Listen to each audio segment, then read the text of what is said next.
ನಮಸ್ಕಾರ ವೀಕ್ಷಕರೇ, welcome to ನಮಸ್ತೆ ಇಂಡಿಯಾ ಕುಕಿಂಗ್ ಚಾನಲ್. ಇವತ್ತು ನಮ್ಮ ಚಾನಲ್ನಲ್ಲಿ ಕರ್ನಾಟಕ ಸ್ಟೈಲ್ ಸೆಟ್ ದೋಸೆ ಮತ್ತು ಅದಕ್ಕೆ ಸೂಕ್ತವಾದ ಸಾಗು ಮಾಡೋದು ಹೇಗೆ ಅನ್ನೋದನ್ನು ನೋಡೋಣ.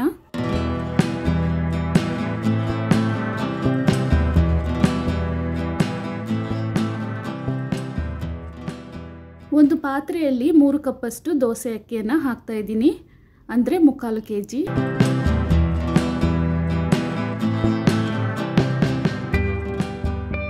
ಅದೇ ಕಪ್ನಲ್ಲಿ ಅರ್ಧ ಕಪ್ಪಷ್ಟು ಉದ್ದಿನ ಬೇಳೆ ಅಥವಾ ಉದ್ದಿನ ಕಾಳನ್ನು ಹಾಕಬಹುದು, ಅಂದರೆ 125 ಗ್ರಾಮ್ ಅಷ್ಟು.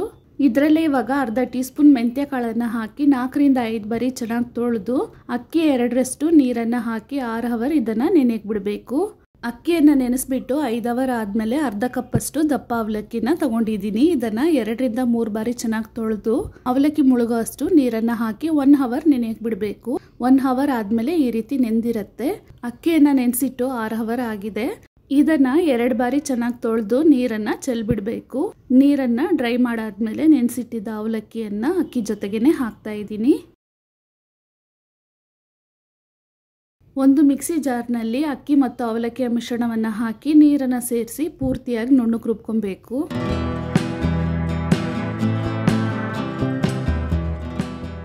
ನೋಡಿ, ಅಕ್ಕಿಯನ್ನು ಈ ರೀತಿ ನುಣ್ಣಗೆ ರುಬ್ಕೊಬೇಕು.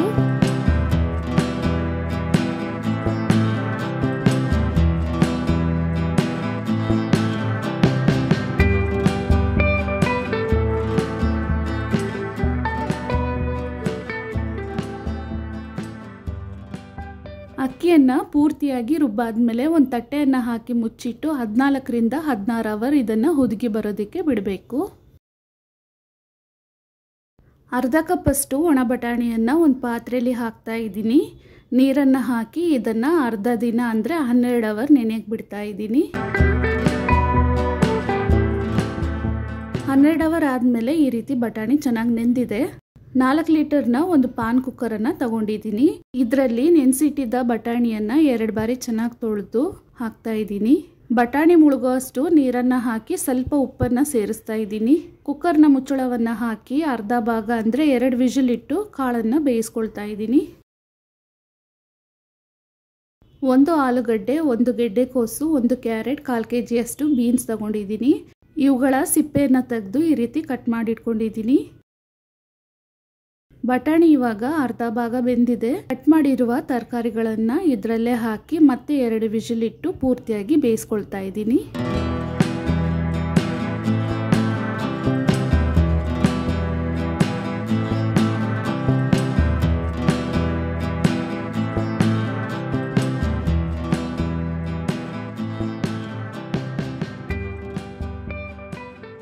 ಇವಾಗ ಬಟಾಣಿ ಮತ್ತು ತರಕಾರಿಗಳೆಲ್ಲ ಚೆನ್ನಾಗಿ ಬೆಂದಿದೆ. ಇದನ್ನು ಒಂದು ಕಡೆ ಹಾಗೆ ಇಡ್ತಾ ಇದ್ದೀನಿ. ಸಾಗು ಮಾಡೋದಕ್ಕೆ ಈ ಮಸಾಲೆಗಳನ್ನೆಲ್ಲ ರುಬ್ಕೊಬೇಕು. ಈ ಎಲ್ಲ ಮಸಾಲೆ ಪದಾರ್ಥಗಳನ್ನು ಅಳತೆಗಳೊಂದಿಗೆ ಡಿಸ್ಕ್ರಿಪ್ಷನಲ್ಲಿ ಕೊಟ್ಟಿರ್ತೀನಿ, ಅದರಲ್ಲಿ ನೋಡ್ಕೊಬಹುದು. 1 ತೆಂಗಿನಕಾಯಲ್ಲಿ 1/4 ಭಾಗವನ್ನು ತಗೊಂಡಿದ್ದೀನಿ. 8 ಖಾರವಾಗಿರುವ ಹಸಿರು ಮೆಣಸಿನಕಾಯಿ, 1 ಕೈ ಹಿಡಿಯಷ್ಟು ಧನಿಯಾ, 20 ಗೋಡಂಬಿ, 1 ಕೈ ಹಿಡಿಯಷ್ಟು ಹುರಿಗಡಲೆ, 2 ಟೀ ಸ್ಪೂನ್ ಸೋಂಪು, 1 ಟೀ ಸ್ಪೂನ್ ಜೀರಿಗೆ, 8 ಲವಂಗ ಮತ್ತು 4 ಏಲಕ್ಕಿ. ಒಂದು ಮಿಕ್ಸಿ ಜಾರ್ನಲ್ಲಿ ಮೊದಲಿಗೆ ತೆಂಗಿನಕಾಯಿ ಮತ್ತು ಗೋಡಂಬಿಯನ್ನು 1 ರೌಂಡ್ ಸುತ್ತಿಸ್ಕೊಳ್ತಾ ಇದ್ದೀನಿ.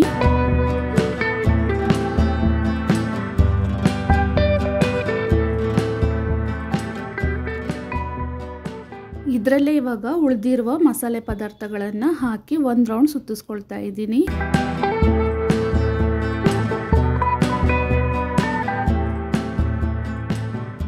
ಇವಾಗ ನೀರನ್ನು ಹಾಕಿ ಈ ಮಸಾಲೆಗಳನ್ನು ಪೂರ್ತಿಯಾಗಿ ನುಣ್ಣಗೆ ರುಬ್ಕೊಬೇಕು.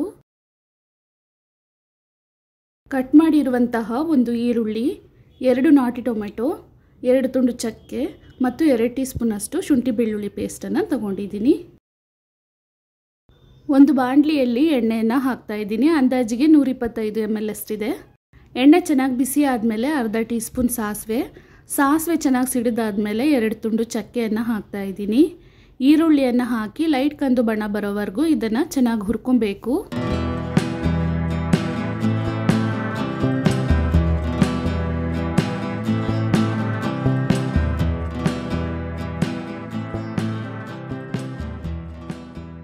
ಈರುಳ್ಳಿ ಚೆನ್ನಾಗಿ ಫ್ರೈ ಆದಮೇಲೆ ಶುಂಠಿ ಬೆಳ್ಳುಳ್ಳಿ ಪೇಸ್ಟನ್ನು ಹಾಕ್ತಾ ಇದ್ದೀನಿ. ಇದನ್ನು 1 ನಿಮಿಷದವರೆಗೂ ಚೆನ್ನಾಗಿ ಹುರ್ಕೊಬೇಕು.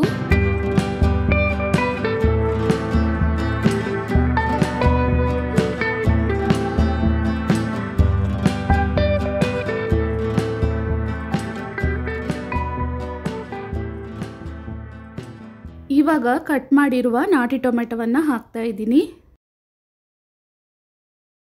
ಇದರಲ್ಲೇ ರುಚಿಗೆ ತಕ್ಕಷ್ಟು ಕಲ್ಲುಪ್ಪನ್ನು ಹಾಕ್ತಾ ಇದ್ದೀನಿ. ತರಕಾರಿಯನ್ನು ಬೇಯಿಸಬೇಕಾದ್ರೆ ಒಂಚೂರು ಉಪ್ಪನ್ನು ಸೇರಿಸಿದ್ದೀನಿ. ಟೊಮೆಟೊ ಚೆನ್ನಾಗಿ ಮ್ಯಾಶ್ ಆಗೋ ರೀತಿ ಇದನ್ನು ಹುರ್ಕೊಬೇಕು. ಟೊಮೆಟೊವನ್ನು ಇವಾಗ ಚೆನ್ನಾಗಿ ಬಾಡಿಸಾಗಿದೆ. ಬೇಯಿಸಿರುವ ಬಟಾಣಿ ಮತ್ತು ತರಕಾರಿಗಳನ್ನು ನೀರು ಸಮೇತ ಕಡಾಯಿನಲ್ಲಿ ಹಾಕ್ತಾ ಇದ್ದೀನಿ.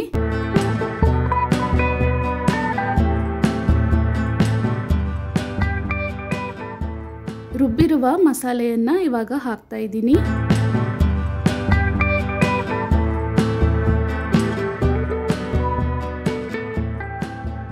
ಇದನ್ನು ಒಂದ್ಸಲ ಚೆನ್ನಾಗಿ ಮಿಕ್ಸ್ ಮಾಡ್ಕೊಬೇಕು.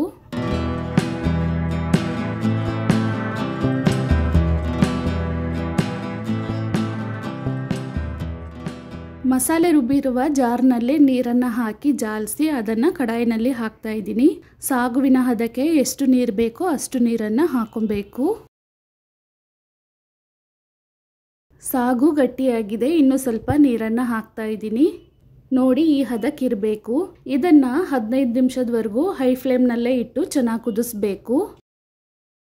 ಮಸಾಲವನ್ನು ಹುರಿಯದೆ ಹಾಗೇನೆ ರುಬ್ಬಿ ಹಾಕಿರೋದ್ರಿಂದ ಹಸಿ ವಾಸನೆ ಹೊರಟೋಗೋವರೆಗೂ ಚೆನ್ನಾಗಿ ಕುದಿಸ್ಬೇಕು.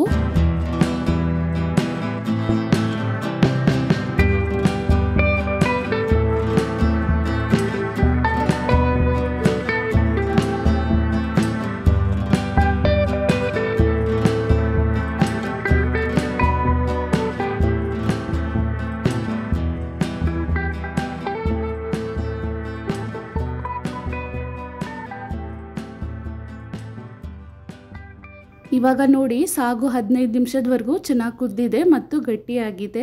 ಇವಾಗ ಸ್ಟವನ್ನು ಆಫ್ ಮಾಡಿಬಿಡೋಣ. ಗೋಡಂಬಿ ಮತ್ತು ಹುರಿಗಡಲೆಯನ್ನು ರುಬ್ಬಿ ಹಾಕಿರೋದ್ರಿಂದ ಸಾಗು ತಣ್ಣಕ್ಕಾದ್ಮೇಲೆ ಇನ್ನೂ ಗಟ್ಟಿಯಾಗುತ್ತೆ. ಸಣ್ಣದಾಗಿ ಕಟ್ ಮಾಡಿರುವ ಈರುಳ್ಳಿ, ತುರಿದ ಕ್ಯಾರೆಟ್ ಮತ್ತು ಕೊತ್ತಂಬರಿ ಸೊಪ್ಪು ಈ ಮೂರನ್ನು ಚೆನ್ನಾಗಿ ಮಿಕ್ಸ್ ಮಾಡಿಟ್ಕೊಳ್ತಾ ಇದ್ದೀನಿ. ಈರುಳ್ಳಿಗಿಂತ ಕ್ಯಾರೆಟ್ ಸ್ವಲ್ಪ ಕಡಿಮೆ, ಕ್ಯಾರೆಟ್ಗಿಂತ ಕೊತ್ತಂಬರಿ ಕಡಿಮೆ ಈ ರೀತಿ ತಗೊಂಡಿದ್ದೀನಿ. ಇದಾದ್ಮೇಲೆ ಸನ್ಫ್ಲವರ್ ಎಣ್ಣೆ ಮತ್ತು ಬೆಣ್ಣೆಯನ್ನು ತಗೊಂಡಿದ್ದೀನಿ. ದೋಸೆ ಹಿಟ್ಟನ್ನು ರುಬ್ಬಿಟ್ಟಿವಾಗ 16 ಅವರ್ ಆಗಿದೆ.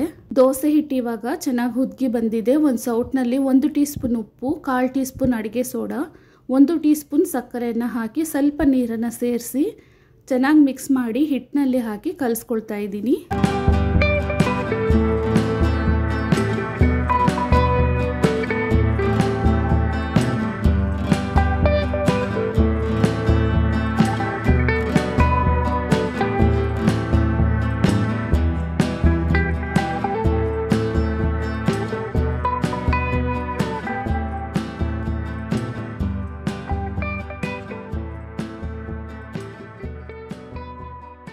ಇನ್ನು ಸ್ವಲ್ಪ ನೀರನ್ನು ಹಾಕಿ ಹಿಟ್ಟನ್ನು ಕಲಿಸ್ಕೊಳ್ತೀನಿ. ಆವಾಗ ದೋಸೆಗೆ ಹದ ಕರೆಕ್ಟ್ ಇರುತ್ತೆ.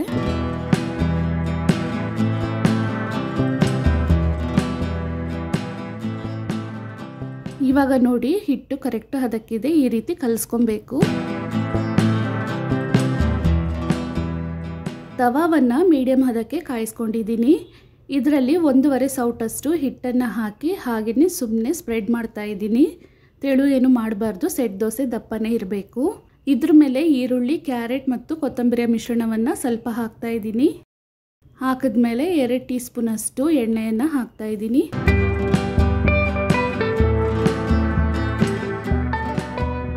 ಇದಾದ್ಮೇಲೆ 1 ಟೀ ಸ್ಪೂನಷ್ಟು ಬೆಣ್ಣೆಯನ್ನು ಹಾಕ್ತಾ ಇದ್ದೀನಿ.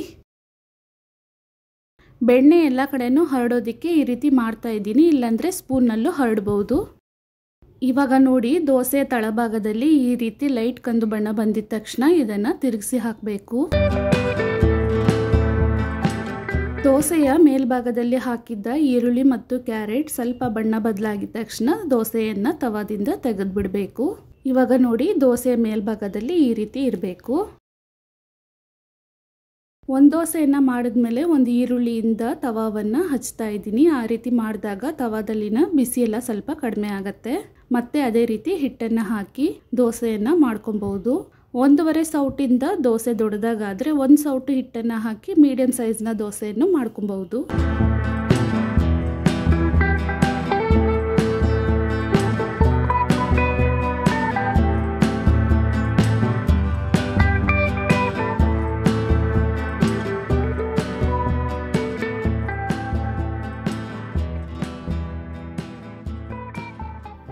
ಇವಾಗ ರುಚಿಕರವಾದ ಸೆಟ್ ದೋಸೆ ತಯಾರಾಗಿದೆ. ನೋಡಿ, ಸಾಗು ತಣ್ಣಗಾದ್ಮೇಲೆ ಇನ್ನೂ ಗಟ್ಟಿಯಾಗಿದೆ. ರುಚಿಕರವಾದ ಸೆಟ್ ದೋಸೆ ಮತ್ತು ಸಾಗು ತಯಾರಾಗಿದೆ. ಇದ್ರ ಜೊತೆಗೆ ಚಟ್ನಿಯನ್ನು ಇಟ್ಟು ಸರ್ವ್ ಮಾಡಬಹುದು. ವೀಕ್ಷಕರೇ, ಈ ವಿಡಿಯೋ ನಿಮಗೆ ಇಷ್ಟ ಆಗಿದ್ದರೆ ನಮ್ಮ ಚಾನಲನ್ನು ಲೈಕ್ ಮಾಡಿ, ಸಬ್ಸ್ಕ್ರೈಬ್ ಮಾಡೋದನ್ನು ಮರೆಯಬೇಡಿ. ಧನ್ಯವಾದಗಳು.